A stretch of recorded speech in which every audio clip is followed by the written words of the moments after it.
माँ के कदमों तले जन्नत है।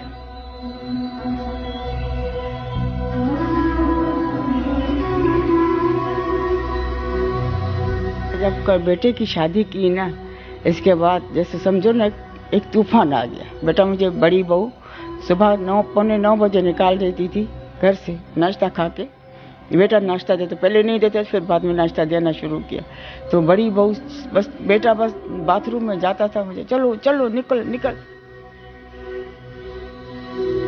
मैंने अपने भाई को वसीयत किया, मैंने कहा कि मैं मर गई ना तो मेरी डोली आपके घर से निकालना। पहले दिन की डोली मेरे अपने घर से निकाल, मेरे बेटों के घर में मेरी डोली नहीं भेजना। आजकल के भैया बेटा तुम्हें ही पता है, इतना और सफेद खून हो गया, अपनी औलादे अपनी नहीं है।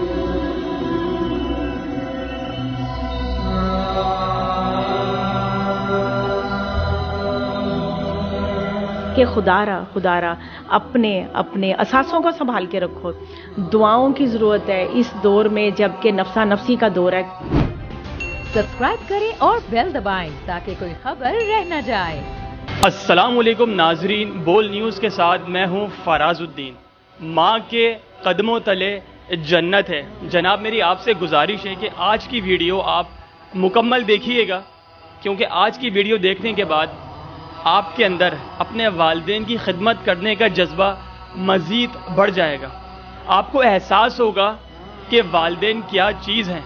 आपको एहसास होगा कि वालिदैन हमारे लिए, हमारी कामयाबी के लिए, हमारी ज़िंदगी में कितनी मेहनत मुशक्क़त करके हमें पाल पोस कर बड़ा करते हैं। जनाब बदकिस्मत होते हैं वो लोग जो अपने वालिदैन को बुढ़ापे में छोड़ देते हैं।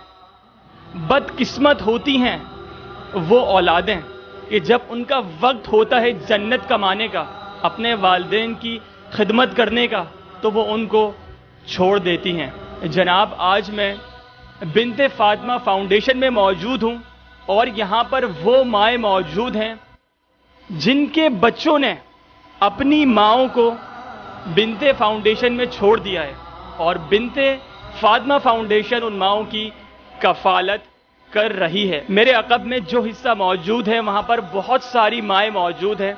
मैं आपकी आज उनसे मुलाकात करवाऊंगा। क्या उनके साथ ऐसा जुल्म और सितम हुआ कि उनके बच्चे उनको यहां पर छोड़ के चले गए। जनाब मैं आपको लेकर चलता हूं, आप आइए मेरे साथ। और मेरी आपसे गुजारिश है, यहाँ का जो माहौल है वो किसी शेल्टर होम की तरह नहीं है, वो किसी ओल्ड एज होम की तरह नहीं है, बल्कि यहाँ पर जो माओं को माहौल मयस्सर किया जा रहा है वो बिल्कुल एक घर की तरह है।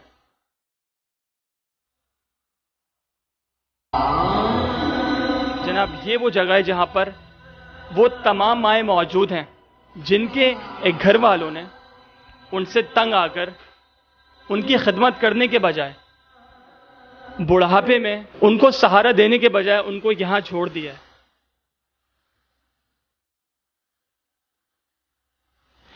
तो जनाब इस वक्त हमारे साथ एक माँ जी मौजूद हैं और इनसे बात करते हैं। अस्सलाम वालेकुम। वालेकुम सलाम। अम्मा जी कैसी हैं आप? ठीक ठाक? अल्लाह का शुक्र, ठीक। तबीयत ठीक है आपकी? अल्लाह का शुक्र है। क्या नाम है आपका? मेरा नाम फरीदा है। ओके माँ जी मुझे ये बताएं कि आपकी उम्र कितनी है?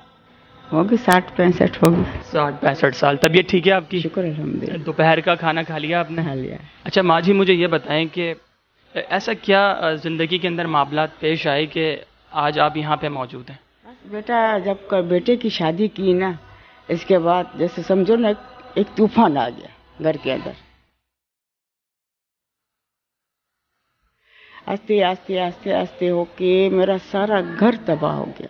मेरा इतना अच्छा खूबसूरत घर बना हुआ था, ये मेरे पड़ोसी मेरे घर को देखने आते थे, मेरा इतना सजा हुआ घर था। फिर आस्ते आस्ते सब कुछ ख़त्म हो गया। लड़ाई झगड़े बढ़ते गए यहाँ तक मेरा जो मकान था मेरे नाम था। तो मेरे बेटे की सास ने कहा ये मकान अपने बेटे के नाम करो, मेरा बेटा अपनी बीवी के नाम करेगा। मैंने कहा मर जाऊंगी वो नहीं करूंगी। यहाँ तक वो हालात पैदा हो गए तो मेरा मकान भी बिक गया। मकान बिकने के बाद मैं दर पदर हो गई, कभी इधर कभी उधर, कभी इस बेटे के घर कभी उस बेटे के घर। इस तरह करते करते बस जिंदगी चलती रही। सुबह जाऊँ एक छोटे के घर पे, रात को आऊँ बड़े के घर पे, मतलब जिल्लत की ज़िंदगी थी। 6 महीने में मैं यहाँ आ गई। ठीक है। 6 महीने में मेरी इतनी बहू ने जिल्लत की, इतनी जिल्लत की बेटा, मैं आपको क्या बताऊं। छोड़ दो, अल्लाह जज़ाकल्लाह, जो करेगा वो भरेगा।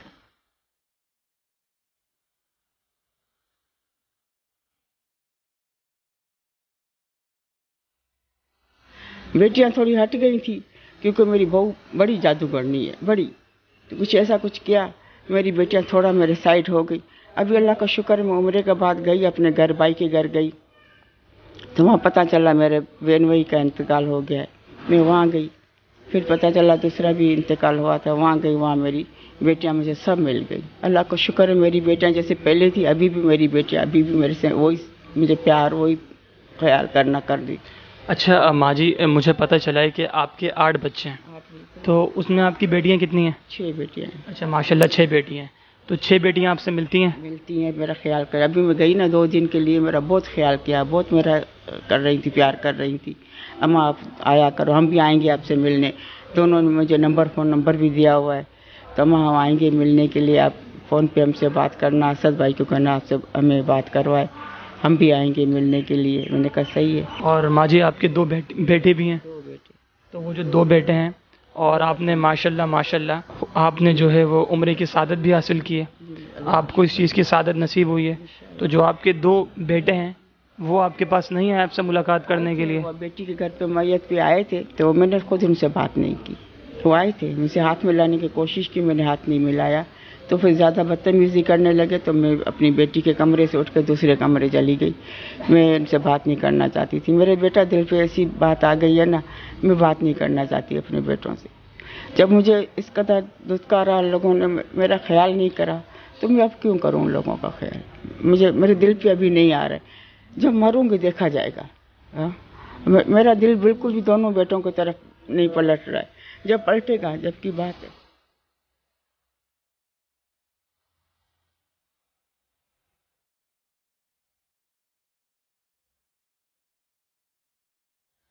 तो मैंने बेटियों से ये कहा, मैं आप लोग आओ मिलने के लिए, मैं भी आऊँगी मिलने के लिए, मगर मैं इस इदारे से नहीं जाऊँगी। अब मुझे फातिमा अपना फरजाना अम्मी ने इतना प्यार, इतना साथ दिया है, मेरा दिल नहीं करता यहाँ से जाने के लिए। मैं 2 दिन के लिए आपके लोगों के पास 8 दिन के लिए आऊँगी, 2 दिन के लिए आऊँगी, 8 दिन के लिए आऊँगी, मगर मैं ये इदारा नहीं छोड़ूंगी, ना फरजाना अम्मी को मैं छोड़ूंगी, मैं यहीं रहूँगी।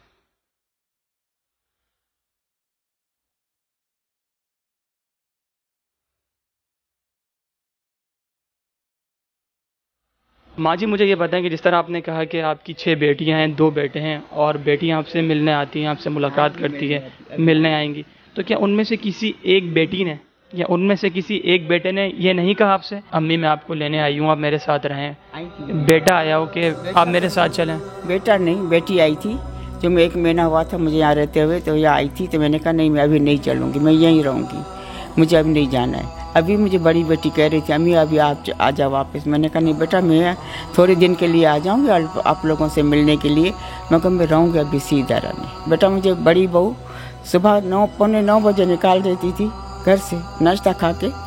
बेटा नाश्ता देते, पहले नहीं देते, फिर बाद में नाश्ता देना शुरू किया।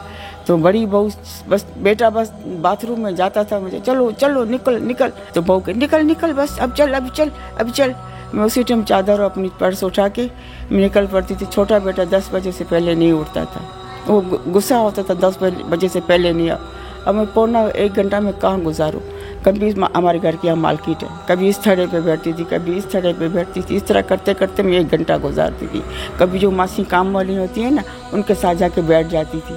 तो कभी इत्तेफाक बेटा देख लाता तो मैं मासियों के साथ बैठी हूँ, तो गुस्सा हो जाता, इस माइयों के साथ क्यों बैठी हुई हो? तो बेटा मैं कहाँ बैठूँ, तुम लोग दरवाज़ा नहीं खोलते हो, तो मैं क्या करूँ। फिर 1 घंटा मैं इस तरह गुजारती थी। इस तरह करते करते 10 बजते थे, फिर जाती थी, जाके समझो एक कोने में जाके बैठ जाती थी, तस्बीह मेरे हाथ में, मैं पढ़ती रहती।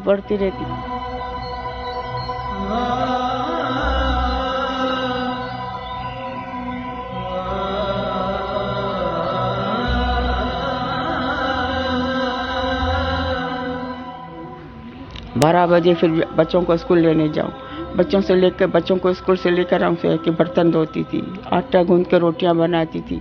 यहाँ तक आखिर में 2 महीने जब आखिर के बच्चे ने यहाँ आने से पहले, तो मुझे नीचे से पानी भरने के लिए बोलती थी। तो मुझे वो जो पड़ोसी दुकानदार होते थे ना, वो बोलते थे अम्मा जी आप गैलन ना उठाएं, आपसे नहीं उठाए जाएंगे, आप ना उठाएं। वो बेचारे वो मुझे गैलन उठा के सीढ़ियों पर रख के देते थे। अच्छा माँ जी, अगर आपकी ये औलादें आपको दोबारा बुलाने आती हैं कि आप हमारे साथ चलें, आप हमारे साथ घर पर रहें, तो क्या आप जाएंगी? बेटियों अगर करती हैं तो सोचूंगी, बेटियों के बारे में नहीं सोचूंगी।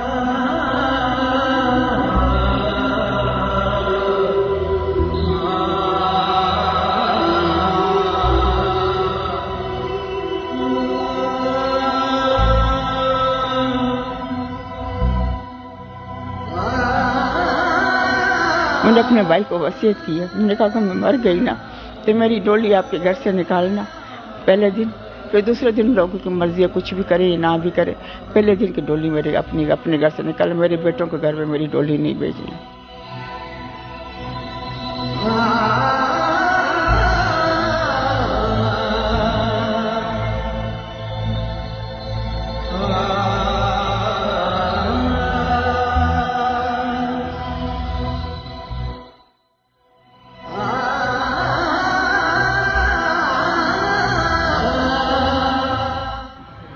नहीं अम्मी हुजूर अल्लाह पाक आपको लंबी उम्र अता फरमाए। आप क्यों ऐसी बातें कर रही हैं? आप मेरे सर पे हाथ रखें। अल्लाह पाक ने आपको उम्र की सादत नसीब फरमाई है और हमें आपकी दुआओं की ज़रूरत है, आप हमें दुआओं में याद रखें।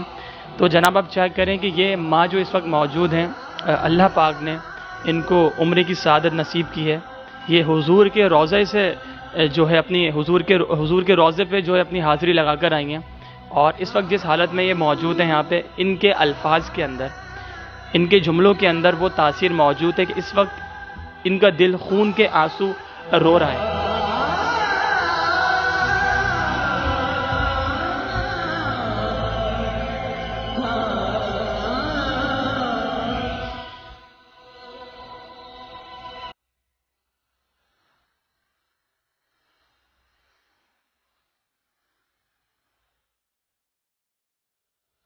तो जनाब इस वक्त हमारे साथ फरजाना माँ जी मौजूद हैं और जितनी भी माँ यहाँ पर मौजूद हैं तो ये इनकी कफ़ालत करती हैं। आइए मैं आपसे इनकी मुलाकात करवाता हूँ। अस्सलाम वालेकुम। वालेकुम अस्सलाम।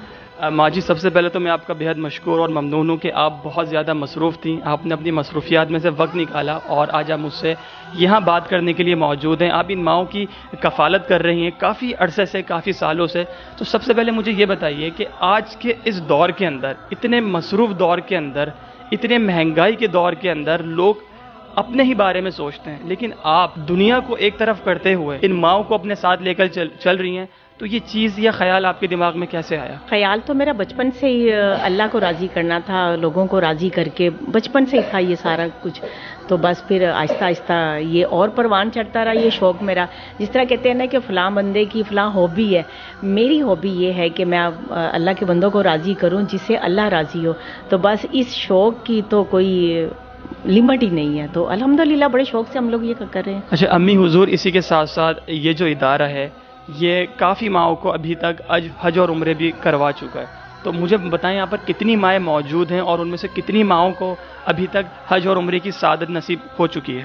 हज तो अभी तक नहीं करवाया हम लोगों ने। उम्रा माशाल्लाह 5 हो गए, एक रह गया था कोविड के दिनों में। तो अल्हम्दुलिल्लाह 5वां ये हमारा उम्रा था जो कराची, इस्लामाबाद और लाहौर की माओं को हम लोगों ने करवाया।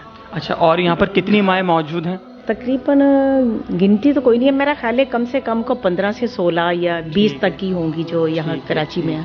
अच्छा माँ जी, मुझे ये बताएं कि जो भी इनके खाने पीने के मामलात होते हैं तो वो किस तरह होते हैं? इनको नाश्ते में क्या चीज़ दी जाती है? क्या इनके लिए कुछ अलग से बनता है? या जो चीज़ आप खाती हैं वही चीज़ इनको खिलाई जाती है? या इसके अंदर भी किसी तरह की कोई चीज़ है, कोई वेरिएशन है? नहीं, वेरिएशन तो कुछ भी नहीं है अल्हम्दुलिल्लाह। ये ओल्ड एज है, बुढ़ापा है, मुहलक बीमारी कोई नहीं है इनको कि इनको परहेजी को चीज़ दी जाए। नाश्ते में भी पूरा हफ्ता जो होता है हमारा अलग अलग होता है। सूजी का हलवा, सवैयाँ, अंडा ब्रेड और इस तरह बॉयल अंडे इस तरह करके होता है।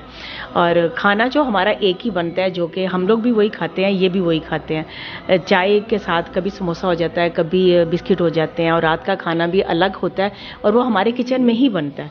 और अगर कोई देना चाहे तो एक दिन पहले वो बता देता है कि हम लोग कल खाना देंगे, तो फिर उसी हिसाब से फिर एक टाइम का खाना होता है, एक टाइम हम लोग खुद तैयार करते हैं। तो जनाब इस वक्त हमारे साथ एक और माजी मौजूद हैं और इनसे बात करते हैं। अस्सलाम वालेकुम। वालेकुम अस्सलाम। अम्मी हुजूर कैसी हैं आप, ये बताइए। अल्हम्दुलिल्लाह माशाल्लाह। तबीयत ठीक है आपकी? जी जी तबीयत ठीक है। अच्छा माजी मुझे ये बताएं कि आपके घर के अंदर क्या मामलात हुए कि जिसकी वजह से आज आप यहाँ पे मौजूद हैं? मेरे घर के अंदर किसी किस्म का कोई मामला नहीं हुए, किसी भी किस्म का, ना लड़ाई ना झगड़ा, कुछ भी नहीं।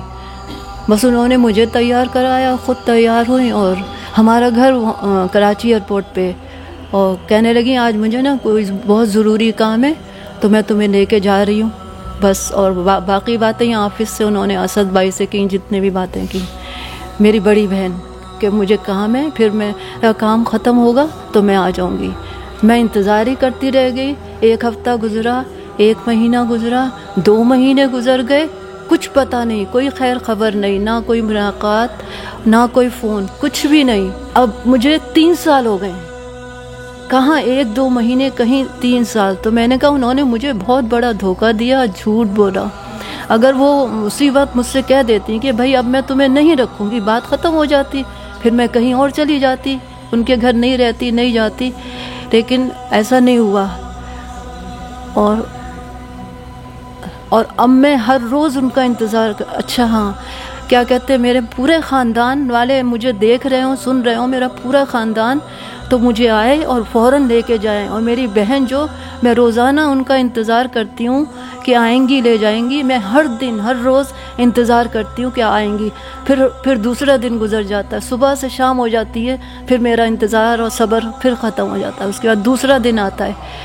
तो मैं कह रही हूँ इस वक्त आपके तवस्सुत से मेरा पूरे ख़ानदान में से जो भी आना चाहे आ जाए और मुझे दे जाए। मेरी बड़ी बहन का नाम शाहीना है, शाहीना आए और मुझे लेके जाएं। जनाब इस वक्त हमारे साथ एक और माजी मौजूद हैं और इस इदारे ने इनको उम्रा भी करवाया है। आइए इनसे बात करते हैं। अस्सलाम वालेकुम। वालेकुम सलाम। माजी कैसी हैं आप? अल्लाह का शुक्र है बेटा। सबसे पहले तो आपको बहुत बहुत मुबारकबाद कि आपने भी उम्रे की सादत हासिल की है। तो कितने अर्सा पहले आपने उम्रा किया है? मैंने उम्रा किया ही नहीं था। मेरे शौहर का इंतकाल हो गया ना, तो मैं 8 साल से अकेली थी। तो हमेशा दुआ करती थी कि अल्लाह मेरी ज़िंदगी है जब तक एक मरतबा में तेरा घर और रसूल पाक के रोज़े की ज़ियारत करवा दे। तो अल्लाह ने मेरी दुआ सुन ली और मेरे को यहाँ भेज दिया और इस सर से रोज़े उम्रा करवा लिया। तो अम्मा जी आप मुझे बताएं कि आपके शौहर के इंतकाल के बाद तो आप अपने घर वालों के साथ क्यों नहीं हैं, आप यहाँ पर क्यों मौजूद हैं? मैं घर वाले कोई भी नहीं थे ना, मैं कोई भी वो नहीं है, इस वजह से मेरे बच्चे वो कोई भी नहीं था। तो मैं अकेली रहती थी। तो मेरे को ना दौरे की बीमारी थी, तो दौरे से गिर जाती थी ना, तो एक मतलब चूल्हे पे बैठ गई ना, तो इस वजह से मजबूरन मुझे यहाँ आना पड़ा। तो यहाँ पे माजी मुझे बताएं कि आपका अच्छे से ख्याल रखा जाता है? आपको दौरे ही नहीं पड़ते, मेरे को दौरे ही नहीं पड़ते अल्लाह की मेहरबानी से। और माशाल्लाह नाश्ता, दोपहर का खाना, रात का खाना, यहाँ का आराम करने की जगह बिल्कुल ज़बरदस्त है। ज़बरदस्त, और आराम भी इतना अच्छा मिलता है, उस खाने का भी इतना अच्छा मिलता है, कोई चीज़ की तकलीफ़ नहीं। इस वजह से यहाँ माशाल्लाह सुकून से वो 1 साल होने को आएगा शाबान में। शाबान की 6 तारीख को मैं यहाँ पर आई हूँ, पूरा 1 साल हो जाएगा।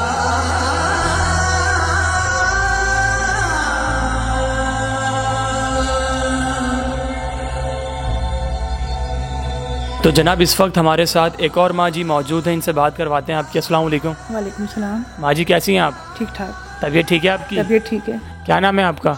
मेरा नाम रुबीना नकवी। और कितने सालों से आप यहाँ पे हैं? जी मुझे यहाँ पे अभी आए हुए 6 महीने हो गए। अच्छा, आप 6 महीने से यहाँ पे हैं। तो आपने माशाल्लाह उम्रा भी कर लिया यहाँ पे? उम्रा भी कर लिया मैंने माशाल्लाह से। तो आपके साथ क्या ज़िंदगी में ऐसा कुछ हुआ, क्या किस्सा हुआ कि आप यहाँ पे मौजूद हैं? बस मेरे शौहर का इंतकाल हो गया, अली गौहर नकवी साहब का। तो बस 7 साल का हुआ है इनके इंतकाल को। तो घर में ऐसी कुछ परेशानियाँ आ गई थी, तो जिस वजह से मुझे यहाँ पे आना पड़ा। मेरी माशाल्लाह 2 बेटियाँ हैं, जिसमें से मैंने एक बड़ी बेटी की शादी कर दी है। माशाल्लाह एक मेरा नवासा है। छोटी बेटी मेरी पढ़ रही है, माशाल्लाह डॉक्टर बन रही है वो।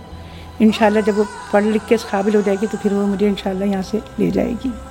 तो आपने कहा कि आपकी 2 बेटियां हैं जी। तो बेटियों ने ये नहीं कहा कि माँ तुम क्यों जा रही हो, हम आपको अपने साथ रखते हैं, हम पढ़ते भी रहेंगे, आपकी खिदमत भी करते रहेंगे? नहीं, बच्चियों ने मुझसे कहा था, तो फिर मैंने कहा कि तुम लोग अपने जैसी भी ज़िंदगी गुजारना है तुम लोग अपने अच्छी तरीके से गुजार लो, और मैं जो है ना ओल्ड होम चली जाती हूँ, वहाँ पे मैं अपनी ज़िंदगी जो है अपनी गुजार लूँगी जैसे भी होगी। तो बेटा नहीं है आपका कोई? बेटा कोई नहीं है मेरा। तो बच्चियों ने ज़िद नहीं किया आपसे, आपको रोका नहीं, आपको पकड़ा नहीं कि? बच्चियों ने मुझसे कहा कि मामा मत जाएं आप, अच्छा नहीं लगता वहाँ जाएंगी आप तो पता नहीं क्या क्या लोग क्या क्या बातें करेंगे। मगर मैंने कहा नहीं, मुझे तुम लोगों की ज़्यादा फ़िक्र है, क्योंकि आजकल के हालात ऐसे हैं कि बस ज़्यादातर बस परेशानियाँ ही लगी हुई होती हैं हर तरफ। तो लिहाजा मैंने अपने बारे में यही सोचा कि मैं ओल्ड होम चली आती हूँ। फिर मेरी बच्चियों ने यहाँ का इदारा देखा तो मेरी बच्चियों को पसंद आया, तो फिर मुझे यहाँ पे उन्हीं ने शिफ्ट करवाया।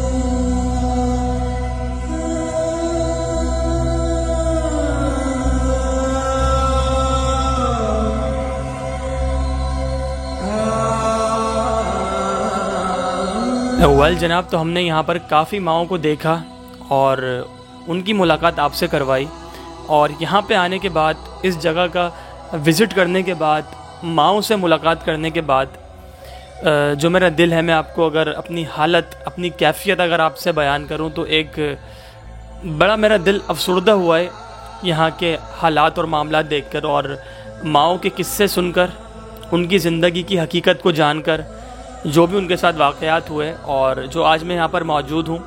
मैं बेहद मशकूर और ममनून हूँ असद भाई का कि असद भाई यहाँ पर जो है मैनेजर भी हैं, यहाँ की मैनेजमेंट देखते हैं, और इनकी इजाज़त से मैं यहाँ पर मौजूद हूँ। इन्होंने मुझे इजाज़त दी यहाँ पर आने की। बड़ा ताउन बोल न्यूज़ की टीम के साथ रहा असद भाई का। असद भाई अस्सलाम वालेकुम। वालेकुम सलाम। असद भाई, कितने सालों से आप यहाँ पे हैं? तकरीबन 16 साल हो गए हैं इसको एज ए वॉलंटियरली मुझे देखते हुए। अभी तो माशाल्लाह कराची में तकरीबन 60 के करीब ज़ईफ़ ख़वातीन हैं, स्टाफ मिला के तकरीबन 80 के करीब लोग बन जाते हैं। इसी तरह लाहौर में तकरीबन 30 से 35 लोग मौजूद हैं। इस्लामाबाद में भी इसी तरह बिनते फातिमा की ब्रांच है, वहाँ भी 30 से 35 लोग मौजूद हैं। उनको भी यहीं से हम लोग देख रहे होते हैं। अच्छा असद भाई, जब कोई भी अपने वालिदैन को या अपने किसी भी घर के शख्स को यहाँ पर आता है लेके, तो आप उनसे क्या ये पूछते हैं कि आप उनको ये चीज़ समझाने की कोशिश करते हैं कि यार तुम्हारा ये वक्त है अभी इनकी खिदमत करने का, तुम क्यों यहाँ पे लेके आए हो? तो क्या इस तरह की कोई गुफ्तगू होती है आपकी? देखें, मैं आपको क्लियरली बताऊं कि यहाँ हमारे जब भी कोई ख़वातीन आती हैं तो हमारी नज़र में वो बिल्कुल उस वक़्त दी एंड हो चुका होता है कि उनकी वापसी का कोई मतलब इम्कान नहीं होता। यहाँ नहीं छोड़ेंगे तो फिर वो हमें इस तरह के कमेंट्स मिलते हैं कि हम वरना जाके इनको समुंदर में जो है वो ख़ुद भी चले जाएंगे और उनको भी जो है ख़ुदकुशी कर लेंगे अगर आप इनको नहीं तहफ़्फ़ुज़ देंगे। तो मेन जो हमारा जो रीज़न होता है, जो हम जिस पे हम कोशिश करते हैं, वो यही होती है कि हम यहाँ से मोस्टली जो है वीडियोस और जैसे लोगों को जो एक पॉजिटिव अवेयरनेस जाए। जैसे आज आपने, मैं आपका भी बड़ा मशकूर हूँ, बोल का बड़ा मशकूर हूँ, जो माओं को उनकी अवेयरनेस के लिए टाइम दिया आज उन्होंने। तो स्पेशली कोशिश ये होती है कि हो सकता है कि चलें छोड़ दिया वो, तो अगर यहाँ ना छोड़ें कहीं और भी छोड़ देंगे, लेकिन कम से कम यहाँ से भी इनकी आवाज़ जो है वो जानी चाहिए, ताकि कम से कम उनके दिल में अल्लाह ताला कोई रहम डाल दे, उनके दिल फेर दे।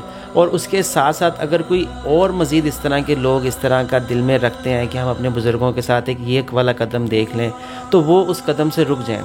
लेकिन जब तक इसकी अवेयरनेस नहीं देंगे, इसको हाईलाइट नहीं करेंगे, तो ये भी मेरा और आपका उतना ही फ़र्ज़ है कि हम इस चीज़ को जितना कम से कम कर सकें लोगों तक पहुँचा के।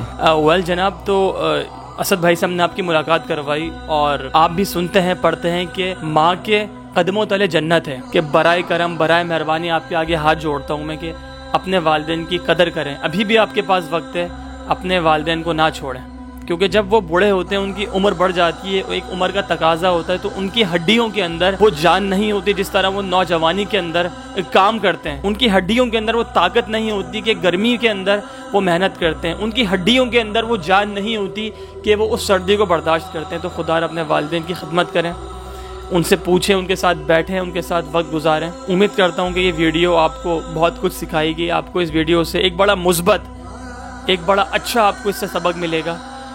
दुआओं की दरख्वास्त है। मिलेंगे अगली दफ़ा आपके साथ फिर एक नई वीडियो के साथ, एक नई जगह के साथ। दुआओं में याद रखें, वालिदैन की खिदमत करें। अल्लाह निगहबान। मैं हूँ सैयद मुजम्मिल शाह और अब आप मुझे देख सकते हैं सिर्फ बोल न्यूज़ पर। जिंदगी एक मैदान है और PSL 8 में हर टीम को छूना आसमान है। 6 टीमों के बीच धुआंधार लड़ाई। ये शोर न लड़ाई का है न डर का, ये शोर है जीत का, ये शोर है जुनून का। खेल का जुनून, रोजाना रात 11 बजे सिर्फ बोल न्यूज पर।